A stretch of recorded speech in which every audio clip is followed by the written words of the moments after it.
Um, tonight's program it's our AGM, which happens every year, obviously.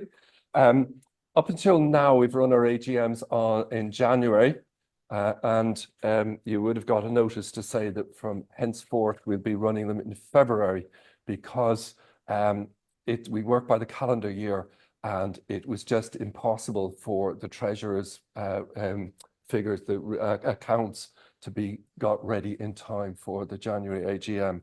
So we're still working on a calendar year, but now with the AGM in February. So we have a quorum. Thank you all for coming out on this cold night. You've probably all seen the agenda which was sent out, but it's quite simple. So the first item on the agenda is the minutes of last year's AGM, which was held in January 2024. I'm going to propose that we adopt those minutes unless anybody has any queries or any problems with it or anything like that. So speak now or forever hold your peace. Okay, so we can take it that the minutes of January 2024 were accepted unread. So something we used to do in the past, and we kind of stopped doing it, was the President's address was a summary of what we did last year. And I always found it useful because it was kind of nostalgic going back for last year. Oh God, I remember that. And so we decided that we do it. It'll be brief. It's little more than a list of what we did last year, but just to remind ourselves of what we do as a society. So taking us back to January of last year, we had the AGM, which went, as you know from the minutes, following which I gave a talk on the lead mines of Ballycorus and Glendalough. And then in February, our usual venue here was not available, and we were very kindly provided with the beautiful hall just up the road in St. Anne's School, where our speaker, Coleman O'Clabby, spoke on the subject of sanctuary in medieval Ireland. We're back here in March, and our speaker, Howard Clark, gave an excellent lecture on medieval Dublin, the making of a city. Our winter lecture series then finished in April when Christian Corlett spoke on the monumental mystery tour of medieval Ireland. So every year we go on an annual weekend outing, more of which later, but in 2024 we were based at the County Arms in Birr with a theme of the medieval Midlands. The programme this year ran to 4 full days, and it was certainly action-packed with a great line of speakers and sites. And this included visit to the monastic site of Sir Kieran in the afternoon on a Friday, followed by an introductory talk on the medieval Midlands in the evening. On Saturday, we were brought on a guided tour of Birr Castle, including the house, the museum and the gardens, followed by a guided walking tour of Birr. Sunday's programme included guided visits to Clonmacnoise and Clonfert and the Napoleonic fort at Shannonbridge. On Monday, we headed for the monastic site at Leamanahan, followed by Bower Church in Ballycumber, where the Leamanahan shrine is on view and there are Harry Clark windows. And the weekend finished on Monday afternoon with a visit to a private metalworking workshop near the Ballycumber area. In May, our outing was to Drimnagh Castle, while in June we were taken on a walking tour to see the industrial heritage around the Grand Canal dock area. In July, we were brought on a guided tour of Dublin Port by Lara Joy, the heritage director for the port. Members were amazed to see this a sizable area of the city that is unknown to most citizens, but vital to the economy of the city. The 49th Summer School in August repeated the theme for the weekend outing in Birr, and our speakers were Cayman O'Brien on the monumental landscape of Midland monasteries, George Cunningham on A Modern Scholar Explores the Monastic Midlands, Griffin Murray on King Turlough O'Connor, Clonmacnoise and the Leamanahan Shrine, Charles Doherty on St. Mocha of Timahoe, County Laois. and the annual Leo Swan Memorial Lecture was delivered by Con Manning on the subject of Clonmacnoise and its churches. In September, we had an outing to Maynooth, where we were taken on a tour of the college and, in particular, the fabulous Russell Library and the fantastic chapel. Our winter lecture series began in October when Céimeán O'Brien spoke on the role of the Archaeological Survey in the National Monument Service. November, Edmund O'Donovan gave a talk on the archaeology of a dissolved monastery, evidence from St Mary's Abbey excavation. And the year ended with our member, John Lennon, who spoke about the very old church site of St Monochy's in Dundrum. So, if you want to hear about last month, you'll have to come back here next year. So on to third item on the agenda, which is our Treasurer's report. So if I may ask our Treasurer to come up and speak to that.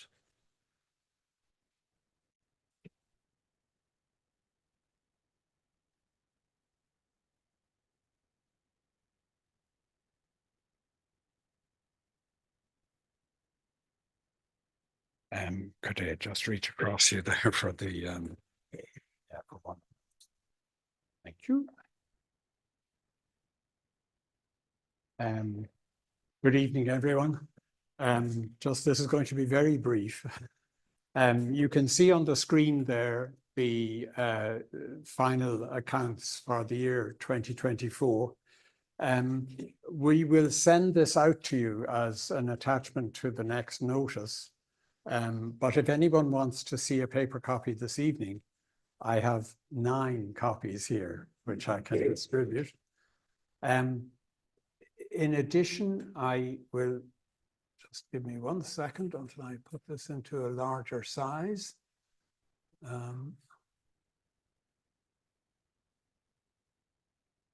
Oh, very strangely, oh yes, there it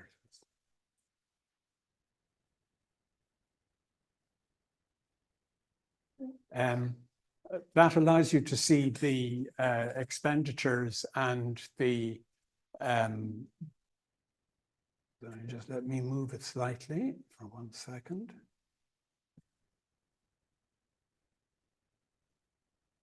So that I can show you the vital profit for the year. Basically, the figures are very similar in terms of our receipts. The only major difference is this figure here of 526, where we had an unusually larger number on the outing to Birr than we expected. And consequently, the cost that we had pre-calculated turned out to be a little bit too high. So for that reason, the profit on the trips and outings is showing a little bit higher than we would normally expect. That's really the only point of embarrassment in the accounts. In every other respect, the accounts are very similar to last year. We've made a profit this year, which is very similar to the profit last year. I don't think there's anything else that really needs. Are there any questions on those expenditures or payments? No. Good. And I'll just show you very briefly the balance sheet, as it were, for the end of the year. So our total funds at the moment stand at 14,123 euros. And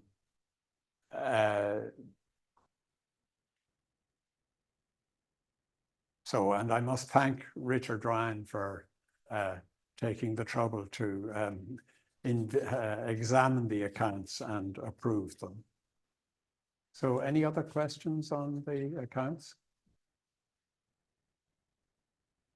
As I said, we'll distribute a copy with the next notice. And if anyone does have queries at that stage, don't hesitate to get back to me.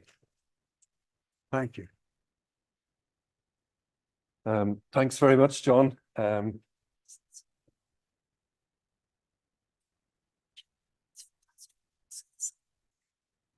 Thanks very much for that, John. So yeah, one thing I might add to that, of course, is that any profit used, the accrued, is there as a backup for any losses we make, which we hope we would never do. But it gives us flexibility to make decisions that, even though something they might not pay for themselves. So the next item on the agenda is an amendment proposed to the rules of the society. It's quite a simple one, and I hope it's uncontroversial. But we have a rule in the society's rules, which incidentally, if anyone wants to see them, they're up on the website. So you can look at those there. But we have a rule which allows the committee to award honorary membership to people who are deemed suitable. And the only ones that we normally have is once somebody has served as president for 3 years, they're automatically honorary members of the society.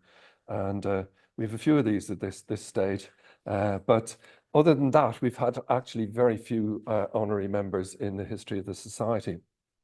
So the rule as it stands at the moment says, the committee shall have the power to elect as honorary members persons of distinction in subjects allied to the objects of the society. Any former president of the society who has served an aggregate of 3 years shall be an honorary member of the society. So that's relatively straightforward. But where we felt that that phrase, persons of distinction in subjects allied to the objects of the society, is something we're quite happy with.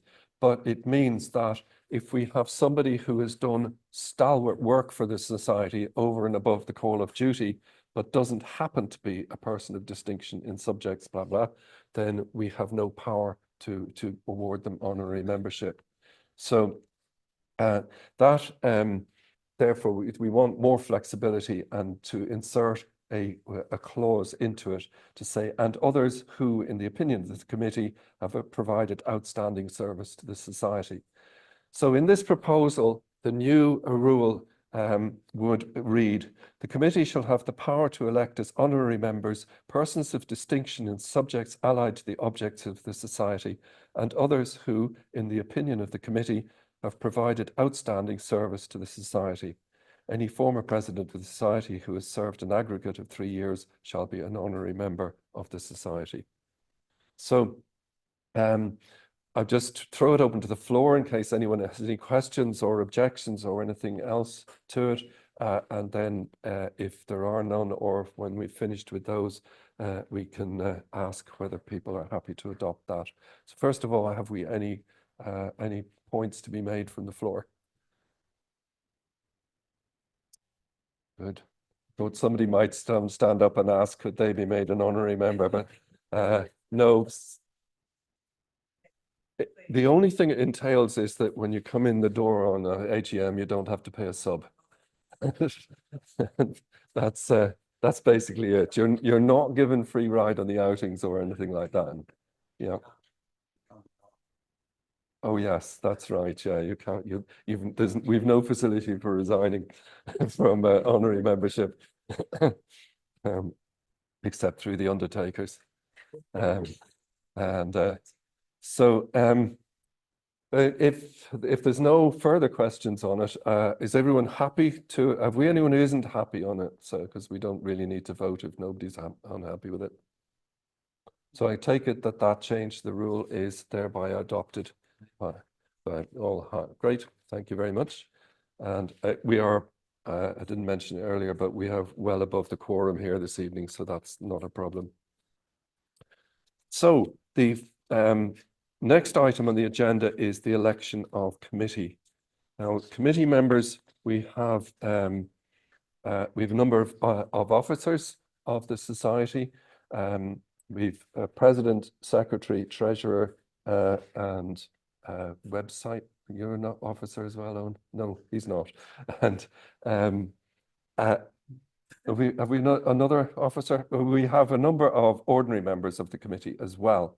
All of these are just elected for 1 year. The president is limited to 3 years, but has to be elected each year. And so you're not elected for 3 years. We do need people on the committee. We have an excellent working committee at the moment, but it's always good to have new blood into it. So I would encourage anybody to propose either themselves or someone else to join the committee, because we'd be very happy to get someone in. So have we if we take the ordinary members of the committee, first of all, has anyone any proposals for membership? I think my hearing aid must have gone. It's all gone quiet.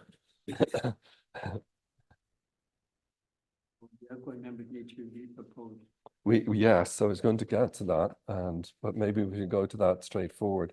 So this is where I should list who we have on the memory, and I didn't write that from my memory because I didn't write it all down. But we have Adrian Hume, Deirdre Grant, we have pardon? Yeah, Colette Ellison, who wasn't able to be here tonight. She's unwell. Owen Barade. Who am I missing? Paula. Yes, sorry, Paula Caddy. And then the officers, John Roden is treasurer. I'm president. We don't have a secretary at the moment.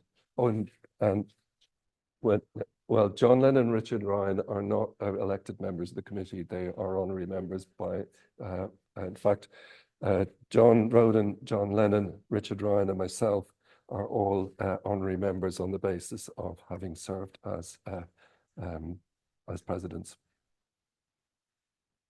So in this unbelievable silence from the audience, have we huge numbers of proposals online by any chance? No. Well, yes. Well, I don't know whether it's up to me, but I'm going to propose that the existing committee be elected en bloc, unless any of that should get you all arguing. Second that. Yeah. John Lennon seconds that. Further and deeper silence. We do have the opportunity to co-opt if somebody decides that they would actually be prepared to sit on the committee. We do have the power to co-opt people, particularly if we have a vacancy on the committee. So if you're too shy to put your name forward, we can get you at another time. So we have a proposal to adopt the entire committee en bloc. We have a seconder for it. So do we have any further comment on it or any objections to that, or do I take it that that will just be adopted? Wow, you're the noisiest people of people who have been in front. Yeah, okay. So we have a committee. So, okay. With that, I want to just thank all of our committee members for all the work that they've done in the last year. I also want to thank Helen Ryan, who we have already thanked, but deserves to be thanked again, because we're talking about 2024, and up until the end of 2024, Helen headed up the T committee and ran everything very well. Not forgetting those who helped out, like Paula and Patricia, on that as well. But of course, we still have no Ts because we have not managed to get a volunteer to run the Ts for us. But without picking out anyone in the committee in particular, I would like to mention Adrian Hume, who has been a stalwart in organising so many of our outings for the last year and previous years, and is doing much of the work again this year. We have forthcoming events which we are organising, but Adrian has done a huge amount of this and has almost elected herself events secretary. So my thinking about him. So before we close and go on to the speakers, I just should say to you what our next, so I always say what's happening next month. The next month, which is also the 5th of the month, 5th of March, we have Tomás O'Connor from Maynooth University, who will be talking about the Irish colleges on the continent. Now, we have also a lot of organisation done for this year's annual weekend outing, which will have a slightly different format to normal. And I'd ask Adrian if you'd like to come up and give us a progress report. It's not all finalised, but a progress report on where we're at with the weekend outing.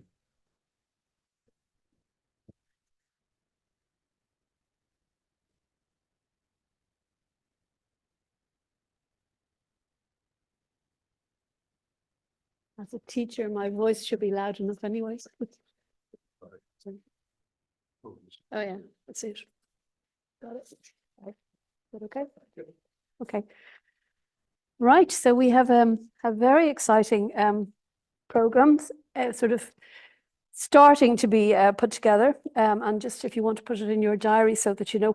Rob mentioned that it'll be a slightly different format to years in the past. We're actually not going to reserve an hotel for this year. It's going to, because we're going to travel day by day. But if anybody wants to stay overnight in various different places, that's fine. But you organise that yourselves if you want to.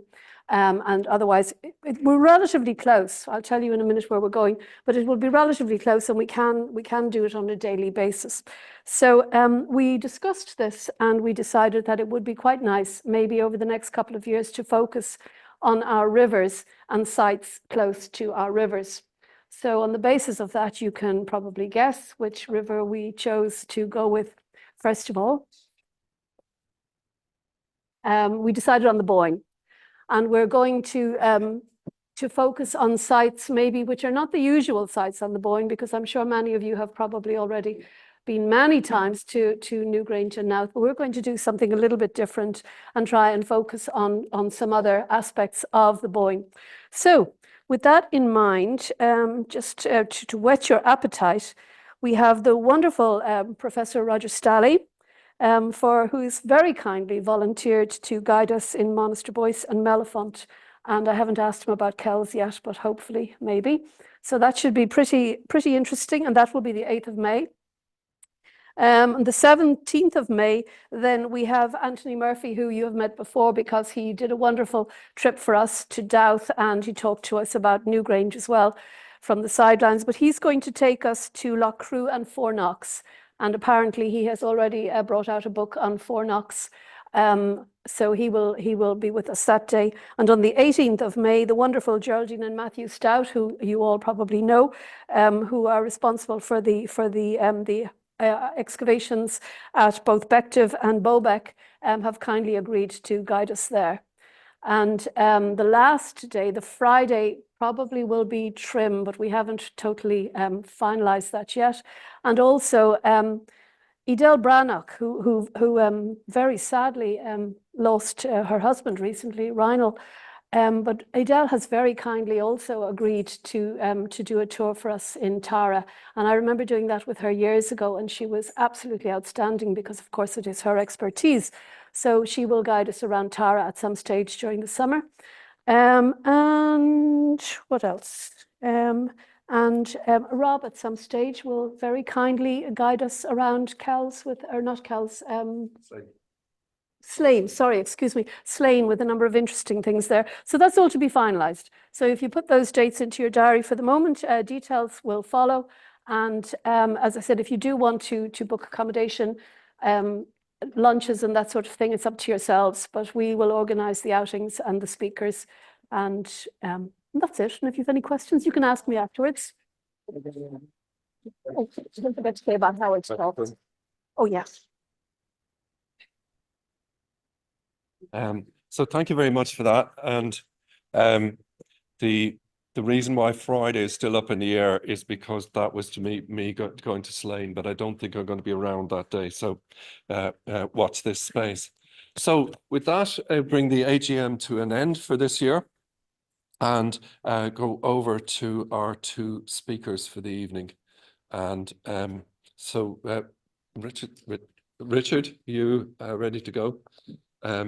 So our first speaker is Richard Ryan, long-term member, past president and so forth of the society.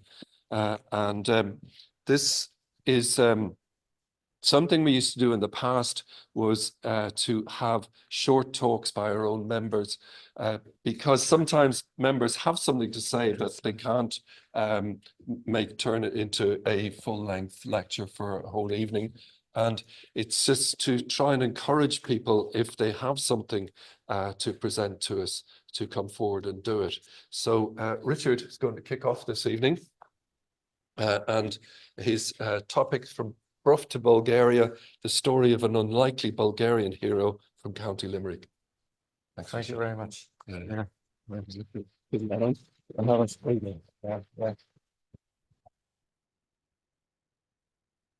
You ready to go? Yeah.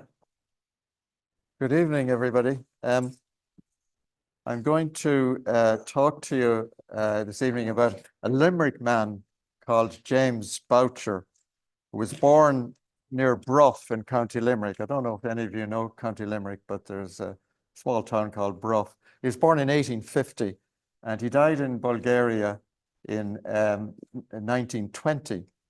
He's not very well known in Ireland, but extremely well known in Bulgaria. First of all, in the interest of full disclosure, I should say that I too am from Limerick and have visited Bulgaria, but for some reason or other have never had a stamp issued in my honor, or a boulevard named after me, or a metro station bearing my name if we had a metro system. James Boucher has all of these memorials to his name in Bulgaria. Before I get into his story, however, I just want to tell you my story and how I became interested in this man. And it started at a church fete in Glenageary last summer, where I bought a book of raffle tickets and I won the first prize, which was a €500 voucher from Sunway Travel in Dunleary. Very generous voucher. Sunway Travel, as its name implies, is a sun holiday organization, and we're not really that interested in sun holidays. But we went along anyway, and they had an interesting enough short trip to Bulgaria, which we signed up for.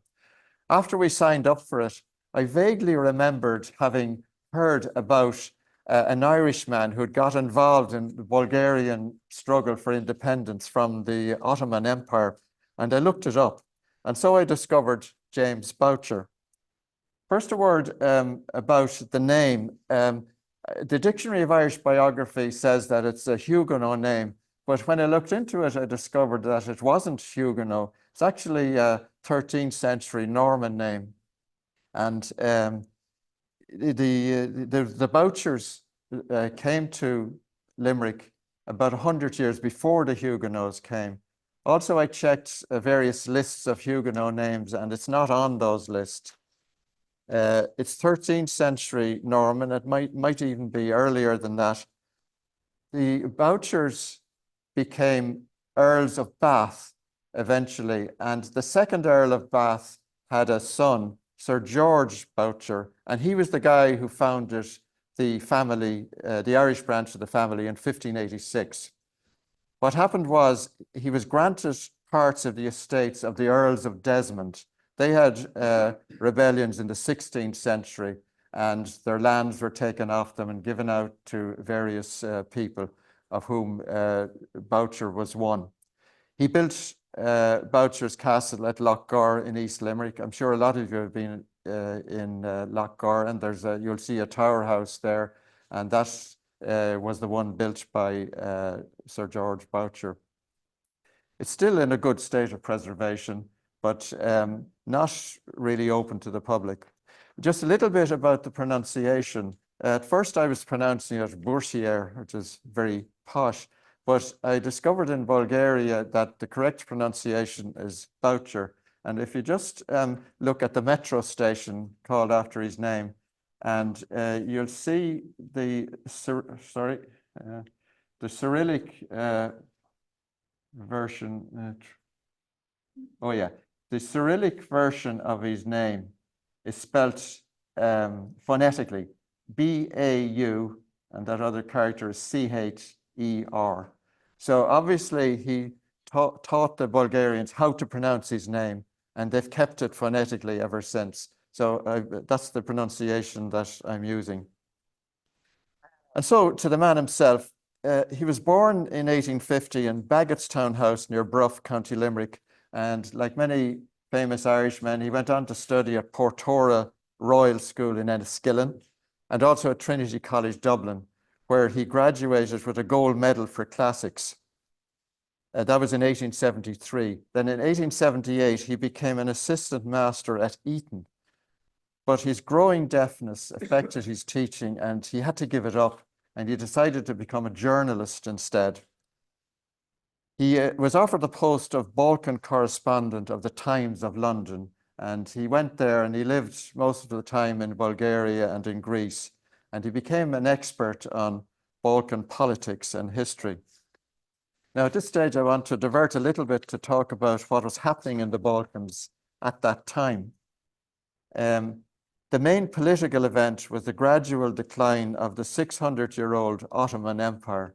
And you can see on that map there how at the height of its power, it was very powerful. It covered North Africa, Turkey, obviously, and into the Middle East, but also a lot of Europe, including the Balkans, and up almost as far as Vienna. But at the end of the 19th century, the empire began to decline for various reasons, and the individual ethnic groups within it, especially in the Balkans, began to assert themselves with a view to getting independence. At the same time, the European powers, that's Austro-Hungary, Britain, France, Germany, and Russia, they began to get involved like vultures to try and carve out their own spheres of influence when the empire collapsed, as they felt it would eventually. Under the Treaty of San Stefano in 1878, the Russians forced the Ottomans to give up about 60% of the Balkan Peninsula to Bulgaria, creating a greater Bulgaria under Russian occupation. This is a modern map of that part of Europe. And the Bulgaria shown there is a lot smaller than the one that the Russians wanted to create, which would give them a big sphere of influence in there. But the other European powers quickly canceled the treaty and gave a truncated Bulgaria type of home rule under the Ottomans. Anyway, this reduction in the size of Bulgaria became a sore point with the Bulgarians subsequently, and it led to subsequent conflicts. 10 years after the Treaty of San Stefano, the newly appointed Times correspondent James Boucher entered this political cauldron. He got stuck in immediately.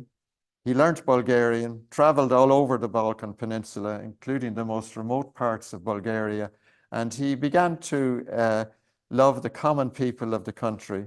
He was a gregarious type of person, and he made friends very easily at all levels of society, and became politically influential. I'm going to quote now from the Dictionary of Irish Biography. Quote, a staunch advocate of independence for nationalities under Turkish rule and of a Balkan federation, he won by his honesty and disinterestedness the trust and affection of presidents and peasants alike. He was often entrusted with the role of intermediary by the region's warring factions, his deafness generally proving more of an asset than a handicap in Balkan diplomacy. He had a particular sympathy for Bulgaria. He loved its land and people and studied its birds and flowers. He was often chided by his editor for being excessively pro-Bulgarian. The British ambassador there reckoned he'd gone native, and he was complaining about him all the time.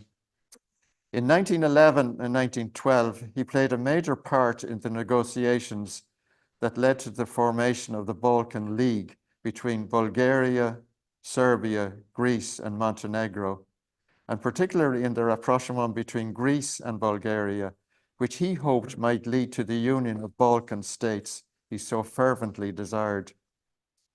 At the beginning of the First World War, he did all in his power to encourage Bulgaria and Romania to support Britain and France, and was really disappointed when Bulgaria decided to join the German side. He wrote to the Bulgarian people, Though you have chosen the wrong side in the war, I do not forget your cause is just, and when peace comes, I shall defend the legitimate rights of the Bulgarian nation. That's the end of the Dictionary of Irish Biography. After the First World War, which ended in 1918, the victors organized the Paris Peace Conference to divide up the spoils between themselves. Now, Bulgaria was on the losing side, so they didn't have any part in that discussion. However, Boucher retired from the Times. He went to Paris and he lobbied extensively as a sort of an unofficial representative of Bulgaria. He was very disappointed, however, by what he saw as the vindictive treatment of Bulgaria enshrined in the Treaty of Neuilly in 1919. And under this treaty, Bulgaria had to give up parts of its territory to Greece, Yugoslavia, and Romania, and had to pay reparations. And that's why it's so much smaller now. He died in Sofia in September 1920. That's his grave there. A day of national mourning was declared, and he was buried in a forest clearing beside the beautiful Rila Monastery, which was founded in 927 AD.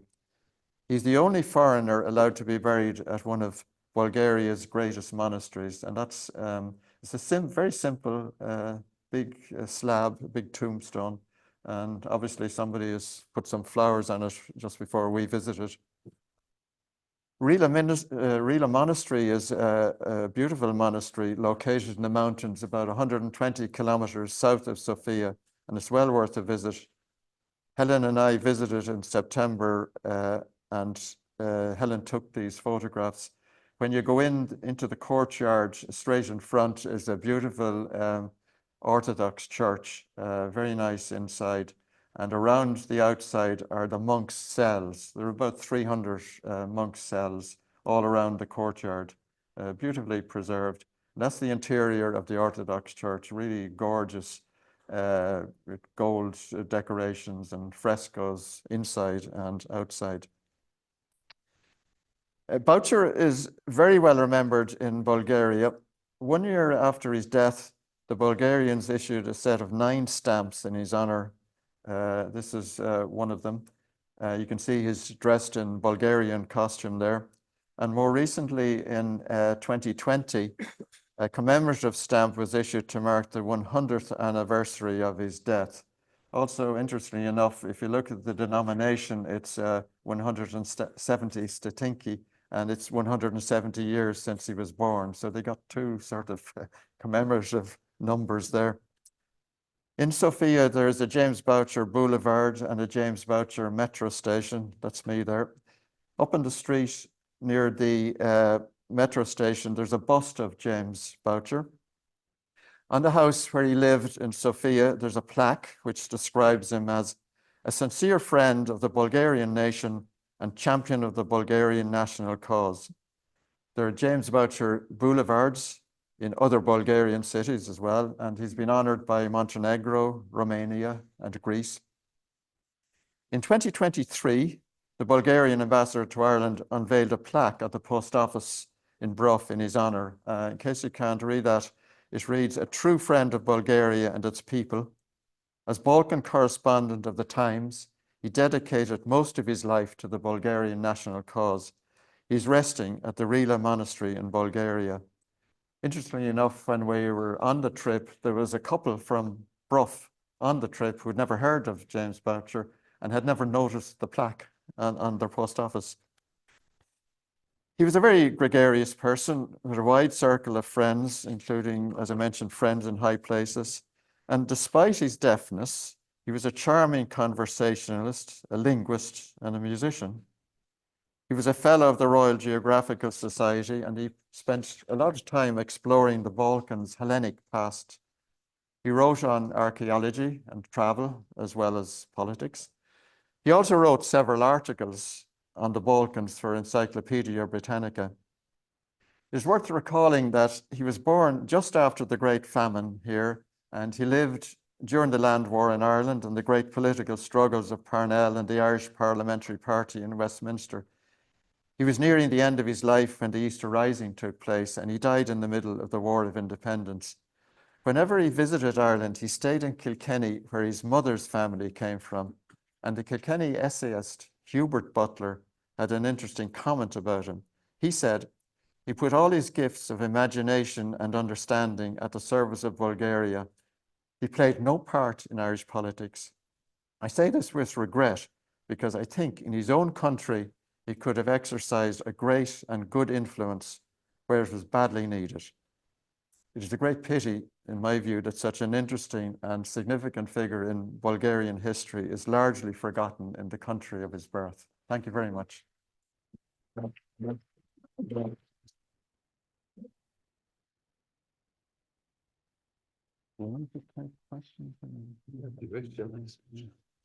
Rich is willing to take any questions if anyone has anybody, any of them.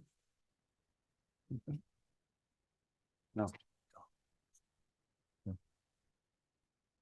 No questions. Okay. Well, our second speaker for this evening is another former president of the Society, John Roden, who will talk to us about what I think is a very little known gem of local history in this area. So I think that we will be enlightened on this piece of local culture. The Woodbrook Opera Hall. Here. That's right.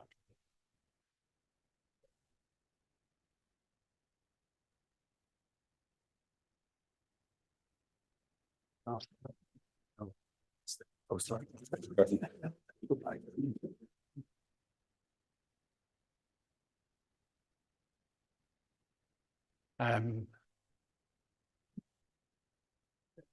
Rathmichael or Shangana, I think it's actually it's the Cork Little townland and the Cork Great townlands have claim to be cultural centres, possibly beyond what most people here expect. At one stage, there was an opera house in Woodbrook, which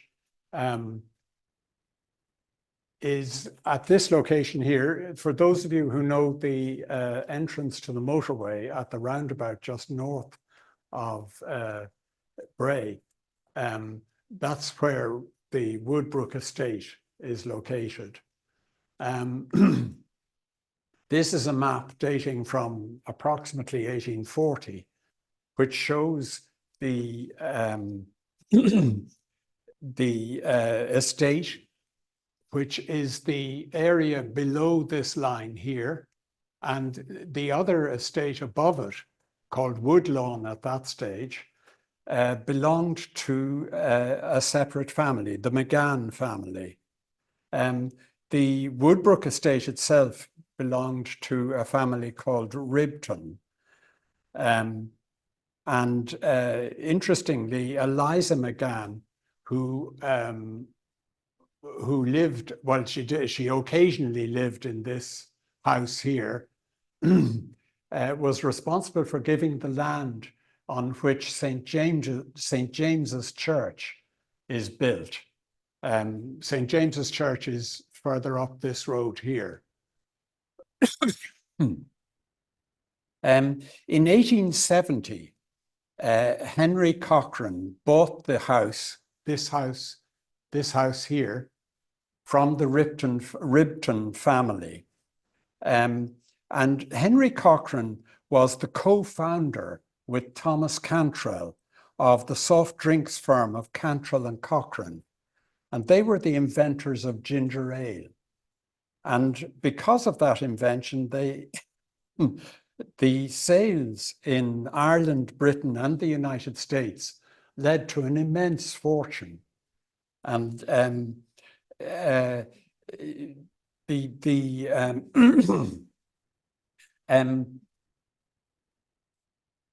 this is the house, Woodbrook House itself. It has been extended to by both Henry Cochrane himself and by his son Stanley, whom is the man of most interest to us here. Stanley Cochrane was the younger son of Henry Cochrane, the senior, and together with his brother, his elder brother, Henry, who was also Henry, between the pair of them, they inherited the fortune. But Stanley Cochrane stayed in Ireland and became effectively the, I'm not certain if managing director is the correct, but one of the directors of the Cantrell and Cochrane firm. He also obviously inherited a large fortune, and he also inherited Woodbrook House itself. His elder brother lived in England. Stanley Cochrane was educated in Ireland at St. Columba's College, and he went on to Trinity and became a very keen sportsman with a huge interest in cricket. And he was actually knighted in 1915 for his services to sport and music. But in 1905, he founded the Woodbrook Cricket Club and provided a magnificent ground for it behind his house, just here. And you can see a pavilion is marked above there, and a bandstand is marked beside it. And here you see a collection of small buildings at the side of the main house. And we'll come back and look at those in a minute. But just to let you see what the pavilion looked like, this was the pavilion that he built to go with his cricket ground.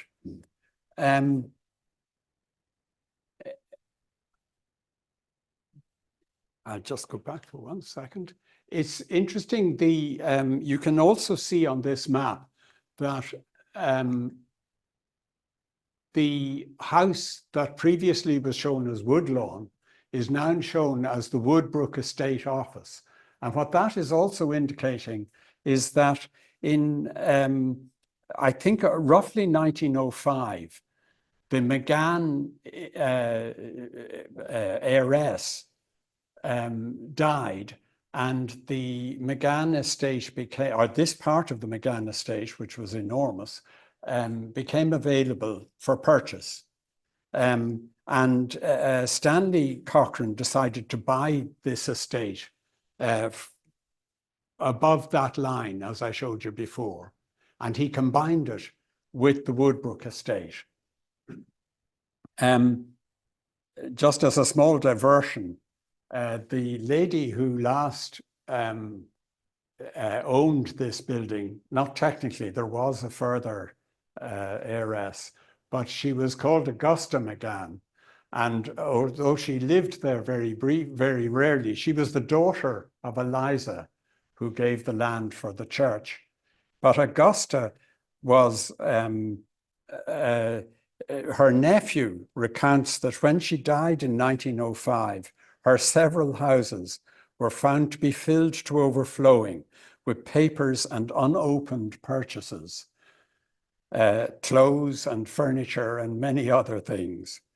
And when her bedroom which was in a house in County Meath called Killeen, when it was cleared, a railway trolley was discovered, which she had kept with her since 1855, when a man called Barnard, who was neither her fiancé, nor was she engaged to him, nor married to him, died.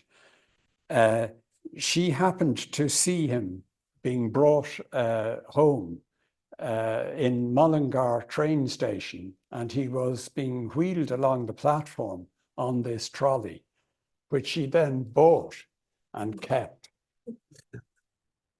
End of diversion.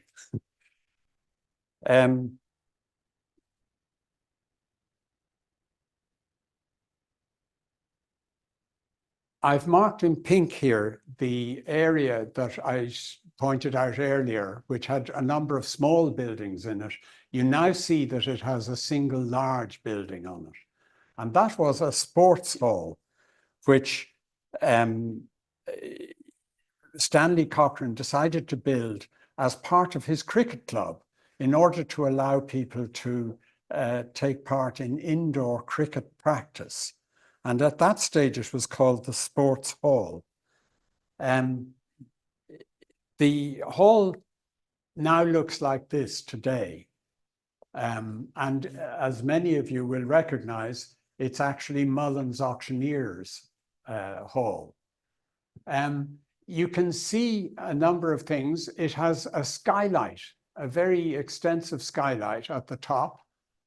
And it has a tower which is over the stage area and which allowed for scenery to be, complex scenery to be stored and changed during performances. The pavilion that I showed you earlier also still exists and is actually to the left of this building. That's a closer view of the tower with its clock tower. And this building, pink building, which is to the right of the main building, was where the changing rooms for the performers in the operas or other performances took place.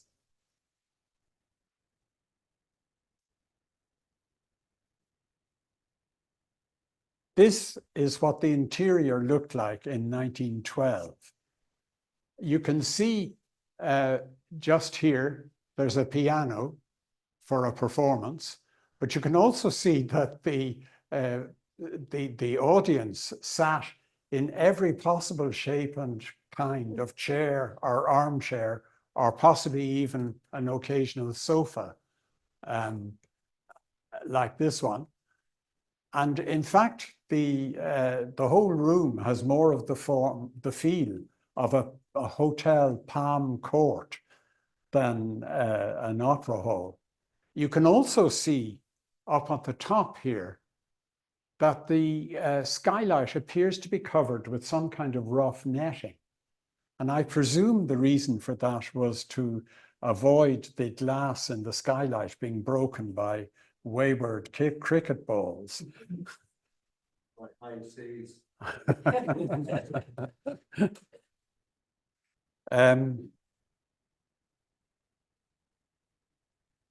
One of the people who was vital to the musical enterprises of Stanley Cochrane was Dr. Michele, I presume you pronounce it, Esposito, who was an Italian who settled in Dublin and was really the center and main motivating force in classical music in Dublin before the First World War. And his name crops up in many cases where music is being mentioned. And just to illustrate what I mean, there's an advertisement for a concert. If you notice, it's not called the concert hall or the opera hall, it's called the sports hall at this stage, even though we're up at 1913 at this stage. But you'll also notice that there's quite a heavy emphasis on the fact that you can get there by railway and that you can buy a combined ticket for your railway journey and a front seat or a seat at the hall. And the reason for that is because Stanley Cochrane decided that not only would he build a sports ground and a music hall, but he also decided to build a railway platform on the Harcourt Street to Bray line. And he constructed a small platform where his guests and audience could take a train from Dublin and get off exactly where they wanted to get to. And that's a picture I managed to find of a train at the platform that he built. I should say that they are now reconstructing this platform And we, in the next few months, I think, we will have an opportunity to make use of this platform again. In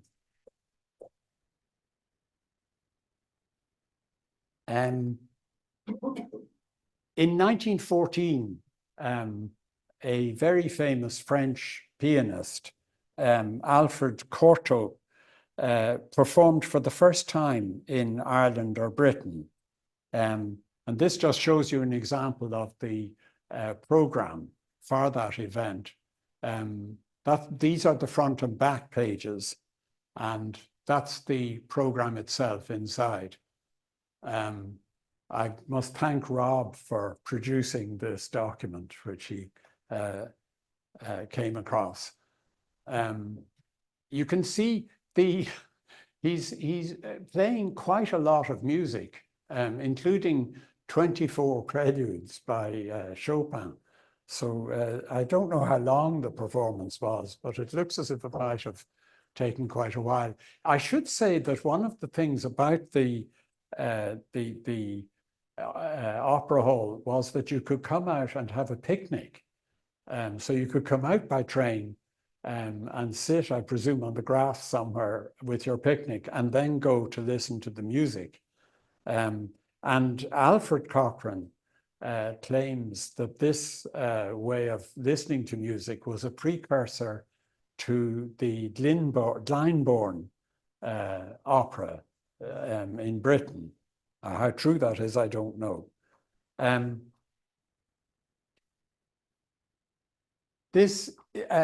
Because of his friendship with Dr. Esposito, who was friendly with Hamilton Harty, who was an Irishman who conducted the London Symphony Orchestra, and with Stanley Cochrane's help, financial help, I suspect, he managed to get the whole London Symphony Orchestra to come over and play in the opera house.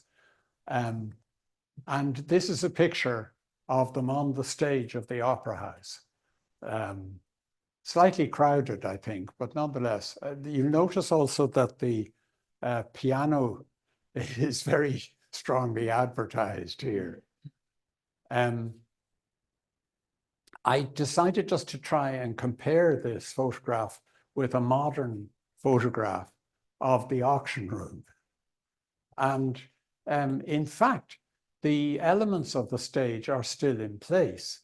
And those steps that you see are actually leading up to the original stage.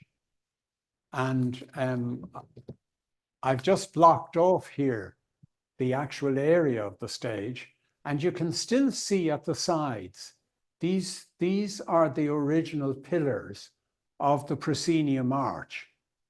And you'll notice that the ceiling is an artificial ceiling. And I'm told that the proscenium arch actually still is in place and goes right up above the false ceiling, and that the curtains that you saw on the previous slide are still in place above the artificial ceiling.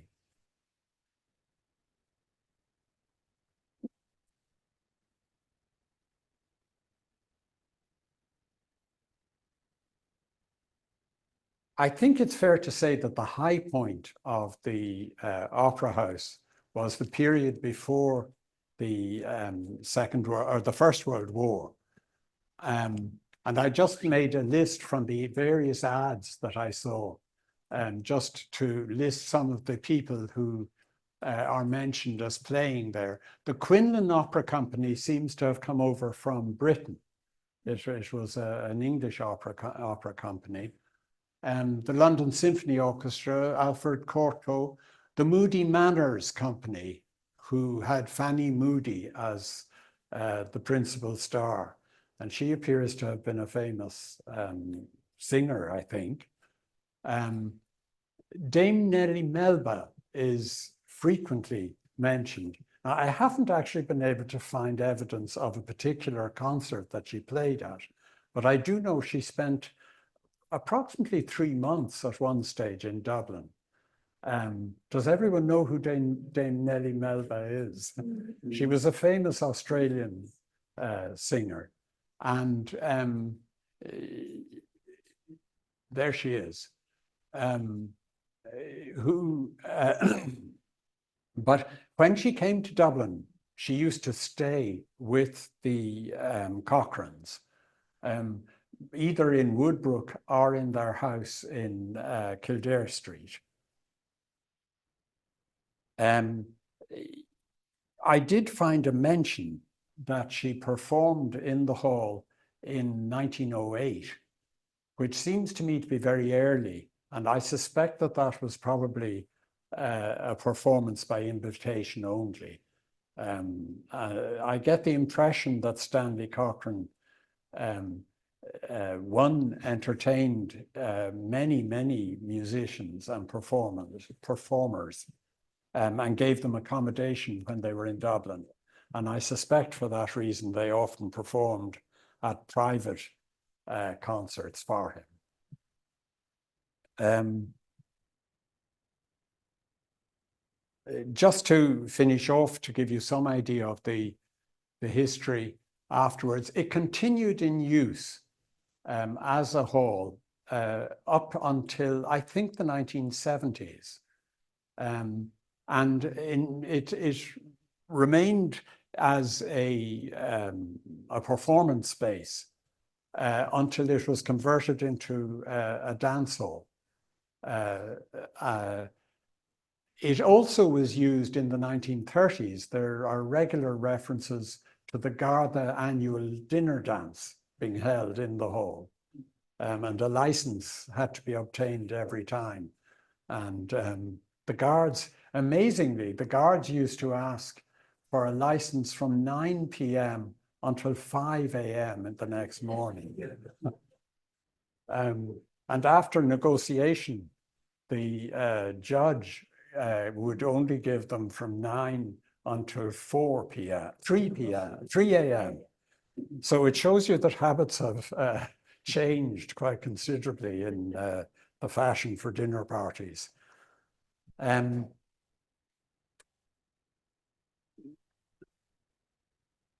I found that this poster is actually still in the Mullins Auctioneers, and you can see it there. And it shows that Maritana was played in 1946. And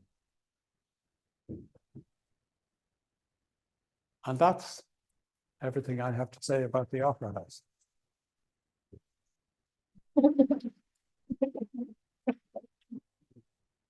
Thanks very much, John. Will you take questions if there are any? Absolutely. Yeah, certainly. Sorry, I'll give you this. At least you've got the. Yeah, the microphone.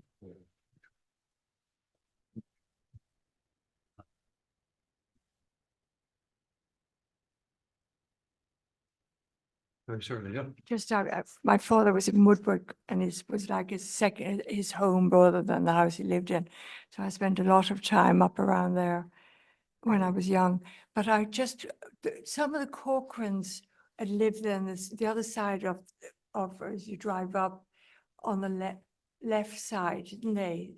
Yes, Alfred Cochrane still lives there. He still lives there, does he? Has beautiful gardens around the house, which you can visit, I think. Yeah. Yeah. And just one other thing, I just always, but I think it's a huge mistake. I thought the castle, Shankill Castle, that became the prison, had been owned by the Cochrans, but that's not the case, is it? No, that's Dangana Castle. The one that was the prison, and it's now No, housing. that's further Nearer where you live. Yes, further north. That's Lived right. there. That was Cockburn. Coburn or Cockburn. Coburn, they lived there. Yeah. Oh, General Coburn. Were they part of the Cockrell group and about It was a different name. It's spelled differently. different? Yeah. So, yeah, thanks for that. Thank you very much. And Laurel Park, so people go up the dance. That was another name Yeah. for it. Yeah. Yeah, Laurel Park was the disco in the. Fascinating. For those of us who grew up in Bray, we have fond memories of that because in the late 1970s, early 80s, Yeah. that's where we all learned to explore the wonderful world of disco music on roller skates because it was Laurel Park, the roller disco. So I think it became, obviously, that's my memory of before it became Mullins. It I was. hadn't realized it was a roller. Oh, it was a roller disco, I a see. very, very popular roller disco.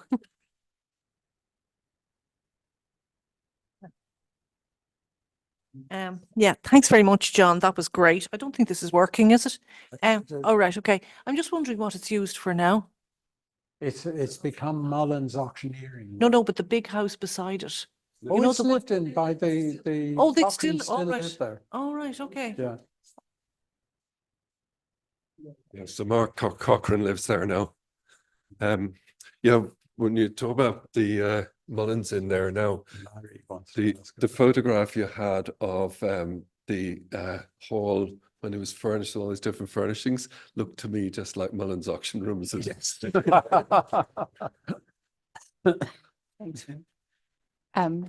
Just as footnote, Sir Alfred Cochrane was the Irish Honorary Consul in Lebanon That's for right. a great many years. Yeah. And Lady Cochrane was killed in the port blast Yeah.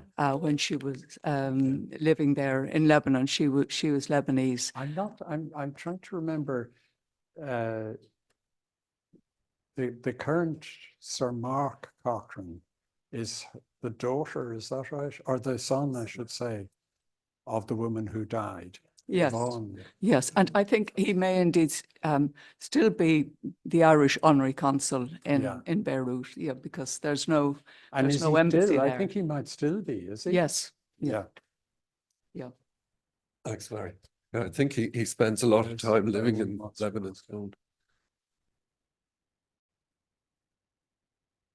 Yes, Thanks. Woodbrook Golf Club is still, I presume, in Woodbrook. Yeah. Is the platform going to be beside the golf club?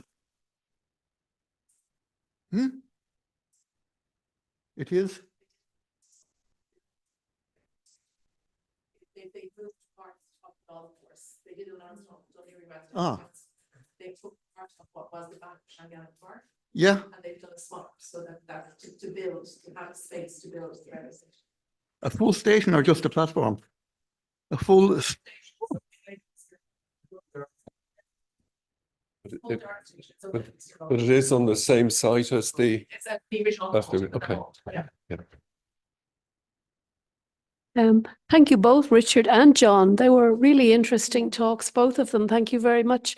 I was just thinking, John, when you were talking there, and correct me if I'm wrong, but the lady you mentioned whose houses were full of all these wonderful memorabilia, isn't she, Rob, you know this as well, isn't she the lady who is supposed to have been the model for Miss Havisham in Dickens, or the daughter or something, and her body is actually one of the two bodies now that are still in the crypt of the church? Yeah, yes and no. That book, More, that's mentioned there, that's written by one of the descendants of the family, and he says she was the model for Miss Havisham. But looking at the dates when she was alive and when Dickens wrote the book, to me it just doesn't match.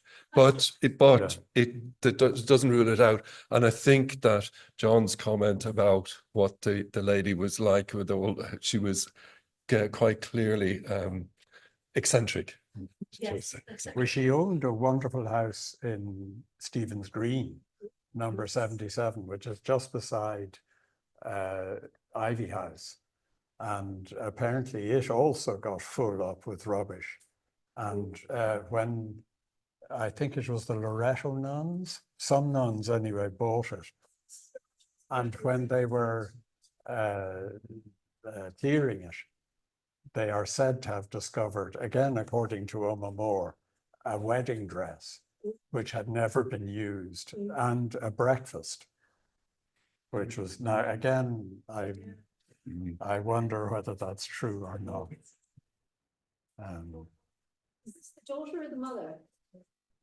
That's It the was daughter. well, the daughter, so it's an unmarried lady. Okay. Yeah.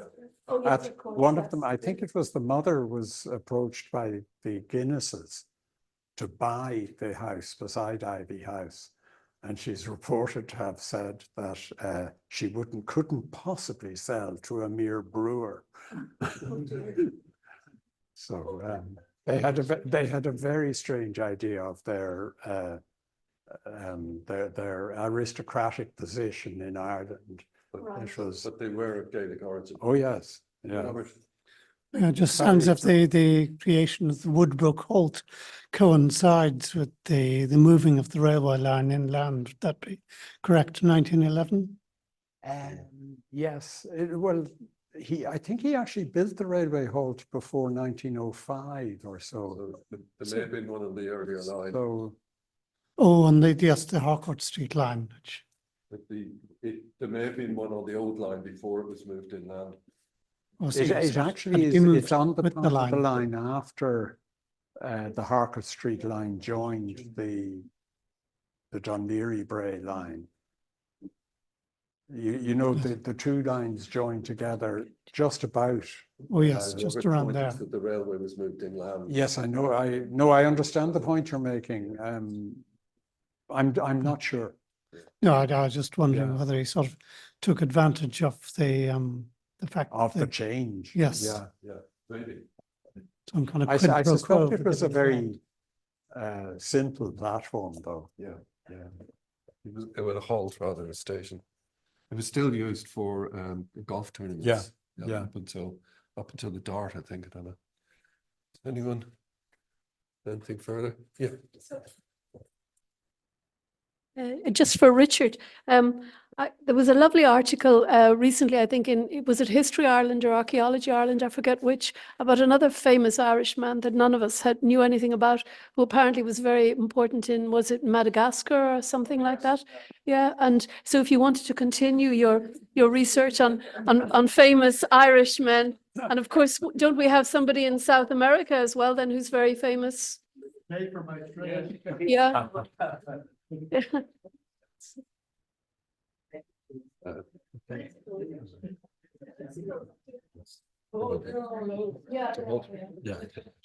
I think with that, we've had very interesting sessions, two fabulous speakers and very interesting topics and great question and answer. But I think with that, we bring the meeting to an end, and thank you all for attending. And if you want a cup of tea afterwards, please come and volunteer to run the tea system. We're still looking for candidates. So thank you all very much and safe home.